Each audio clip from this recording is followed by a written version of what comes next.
Hello everyone, welcome to CLAT prep. जैसा कि आप सभी को पता है, हम डेली न्यूज़ एनालिसिस करते हैं, फैक्चुअल एनालिसिस करते हैं और उसके साथ साथ 20 क्वेश्चंस की प्रैक्टिस भी करते हैं। तो चलिए उसी सीक्वेंस को कंटिन्यू करते हैं। आज कौन सा दिन है? तो आज है आपका 19 ऑफ द दिसंबर 2025 और देखते हैं आज के कौन कौन से क्वेश्चंस हमारे काम के हैं। Prime Minister Narendra Modi was conferred the Order of Oman first class by which leader in the December 2025? तो मोदी जी गए हुए हैं ओमान में और मोदी जी को दिया गया है वहाँ का हाईएस्ट सिविलियन अवार्ड। और दिया है किसने? तो याद रखना, ये दिया गया उनको Sultan Hatim bin Tariq. Option number C is the right answer. Simple one liner में फैक्चुअल क्वेश्चन याद रखना। Which digital platform was launched by PM Narendra Modi during the second WHO Global Summit on Traditional Medicine? तो कौन सी summit उन्होंने उसको किया? तो याद रखना, my AYUSH integrated service portal, that is option number C MAISP। Simple one liner में याद रखना। एंड आई थिंक आप लोग आयुष्मान भारत और ये सारी स्कीम तो जानते होंगे।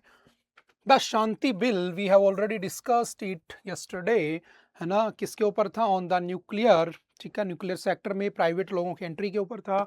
Passed by the parliament in December 2025 is related to reforms in which sector? कौन से सेक्टर में रिफॉर्म्स करना चाहती है सरकार? Option number D, that is nuclear sector. उसमें आना चाहते हैं प्राइवेट लोग या उनको प्राइवेट कर दिया गया है। What is the main objective of the Bharat net project? तो भारत नेट प्रोजेक्ट एक्चुअल में ग्रामीण क्षेत्रों में, रूरल एरियाज में डिजिटल या फिर इंटरनेट कनेक्टिविटी के लिए बनाए गए थे। That means the option number D, to provide broadband connectivity to all gram panchayat. Option number D is the right answer. Simple सा याद रखना। Next, Kavach system has been developed by which organisation? तो किस ऑर्गेनाइजेशन ने कवच सिस्टम को बनाया है? तो option number B, that is research design and standards organisation, RDSO। What is आपका कवच? तो कवच का मतलब है एक ट्रेन इधर से आ रही थी, एक ट्रेन इधर से आ रही थी, दोनों आपस में कोलाइड ना कर जाएं, उससे बचाने के लिए उनके ऊपर कुछ सिस्टम लगा दिए गए। ठीक है, ट्रैक किया गया उनको। ठीक है, एक दूसरे को मैसेज भेज दिया जाएगा कुछ किलोमीटर पहले ही, ताकि कोलिजन से बच जाएं।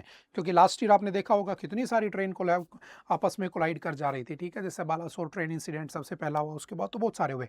ठीक है, तो Kavach just to save the या just to protect the trains, collide होने से बचाने के लिए। ठीक है, B is the right answer. Who has become the first woman officer to graduate from the Indian Military Academy Dehradun?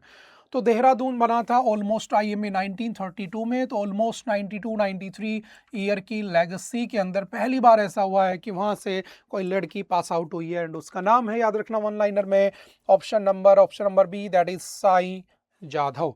Option number B is the right answer. Next है, which type of diabetes accounts for more than 90% of diabetes? तो हमने discuss किया था पहला ही article आज कौन सा, diabetes का। तो 90% से ज़्यादा डायबिटीज कौन सी होती हैं? तो टाइप आपकी कौन सी होती हैं? टाइप 2 डिजीज, यानी कि टाइप 2 डायबिटीज सी, जो कि आपके स्ट्रेस, आपके लाइफ का जो लाइफस्टाइल का मिसमैनेजमेंट है, या फिर कह सकता हूँ आपकी इनएक्टिविटी, फिजिकल एक्टिविटी नहीं करते हो, उसकी वजह से जो होती है। ठीक है, सब ज़्यादा केसेस इसी के देखने को मिलते हैं और भारत को डायबिटीज कैपिटल भी कह देते हैं। According to the recent ICMR Indi AB study estimates approximately how many people in India are living with diabetes? तो याद रखना, more than 100 million people रह रहे हैं। 2050 तक आते आते डाटा ये कह रहा है कि लगभग 900 मिलियन लोग जो है भारत के डायबिटीज के शिकार मिलेंगे आपको। ठीक है, और उससे बचने के लिए क्या होना चाहिए, वही हमने आज के आर्टिकल में डिस्कस किया था। World diabetes day is observed every year on कौन से दिन आता है? तो 14 of the November, that is option number B is the right answer. 14 नवंबर को बनाया जाता है। कर्मश्री प्रकल्प, ये हमने डिस्कस किया था, जैसे मनरेगा थी उसको खत्म करके नाम बदल दिया। तो एक स्कीम वेस्ट बंगाल में चलती है और वेस्ट बंगाल वाली स्कीम जो है उसका नाम क्या है? Karmashree Prakalpa. Option number B is the right answer. Same उसमें भी कर्मश्री प्रकल्पा में जैसे मनरेगा में थी 100 डेज का वर्क, इसमें भी 100 डेज का वर्क ही उसमें दिया जाता है, ये भी ध्यान रखना। Which of the following best describes passive euthanasia as recognized in the India?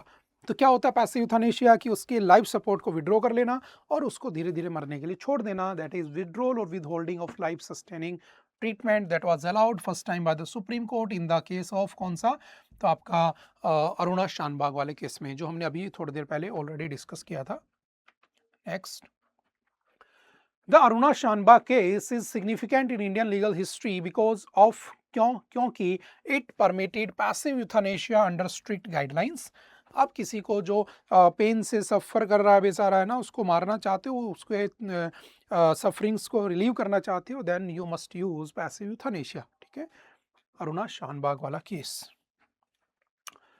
In the Aruna Shanbaug case who filed the petition seeking permission for the euthanasia, तो उसका नाम याद रखना। कौन थी वो? एक जर्नलिस्ट थी, क्या नाम था? Pinky Virani. Option number D is the right answer. One liner में इसको भी ध्यान रखना। Which constitutional provision was primarily interpreted by the Supreme Court in euthanasia related case? तो article 21 that is right to life, और जिससे ही आपको राइट टू लाइफ है वैसे ही right to life with dignity, ऐसे ही राइट टू लाइफ विद या right to die with dignity भी होना चाहिए। ठीक है, आपकी मौत भी डिग्निटी से होनी चाहिए, ऐसा माना जाता है। The provision for appointment of ad hoc जजेस in the supreme court is contained in which article of the Indian constitution. ये भी हमने डिस्कस किया था कि जो एडहॉक जज थे वो मना कर रहे थे कि हम काम नहीं करेंगे। क्यों? क्योंकि हमें जूनियर्स के साथ काम करना पड़ेगा, क्योंकि जो एडहॉक जज होता है वो रिटायर्ड जज होते हैं और उनको टेम्परेरी बेस पे वापस बुला लिया जाता है ताकि भाई उनके जो केसेस हैं वो निपटाए जा सकें। तो अभी एक डाटा आया कि हमारे पास इंडिया में सभी 25 हाई कोर्ट्स में मिलाकर ऑलमोस्ट 19 लाख के आसपास केस पेंडिंग है। तो क्यों ना एडहॉक जज बना ले, लेकिन जज कह रहे नहीं भाई हम नहीं आएंगे क्योंकि हम जूनियर के साथ काम नहीं करेंगे। That is the main issue. इसी पे एक आर्टिकल था, तो पूछा है कौन से आर्टिकल में लिखा है कि सुप्रीम कोर्ट में एडहॉक होगा? 127। अगर ये होता हाई कोर्ट के बारे में 224 का ए, तो इसका आंसर ये हो जाता। ठीक है, यह सुप्रीम कोर्ट पूछ रहा है, then 127 is the right answer.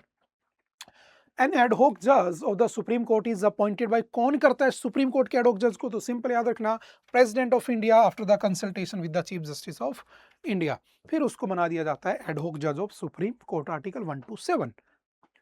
Next है अंडर आर्टिकल 224, ये स्टेट की बात कर रहा है, ऑफ द कॉन्स्टिट्यूशन एडहॉक जजेस इन हाई कोर्ट्स आर रिटायर्ड जजेस ऑफ द सेम और अदर हाई कोर्ट्स। तो सेम हाई कोर्ट का भी हो सकता है, अदर हाई कोर्ट का भी हो सकता है, उसे एडहॉक जज बनाया जा सकता है। नेक्स्ट है the national commission for scheduled tribes was established under the which constitutional provision? तो 338 का ए, बिकॉज 338 जो ए है वो किसके लिए था? 338 फॉर एससीज, 338 का ए एसटीज एंड 338 का बी फॉर ओबीसीज, इसको इंट्रोड्यूस किया जाता है। ठीक है, नेक्स्ट है which constitutional amendment led to the creation of NCST? तो कौन सा था? 89th कॉन्स्टिट्यूशनल अमेंडमेंट होता है जिसके बाद नेशनल कमीशन फॉर एसटीज बना दिया जाता है, ये भी ध्यान रखना। ओके, चलते नेक्स्ट। ओके, आई थिंक आज के लिए इतना ही था। आई होप कि आपको बातें समझ में आई होंगी। फिर भी अगर किसी तरह का कोई डाउट रहता है तो आप एनी टाइम आकर मिल सकते हैं, पूछ सकते हैं और अपने डाउट को क्लियर कर सकते हैं। ओके, मिलते हैं दोबारा से फिर कभी किसी नेक्स्ट लेक्चर में। Okay, bye bye, thank you, have a nice day.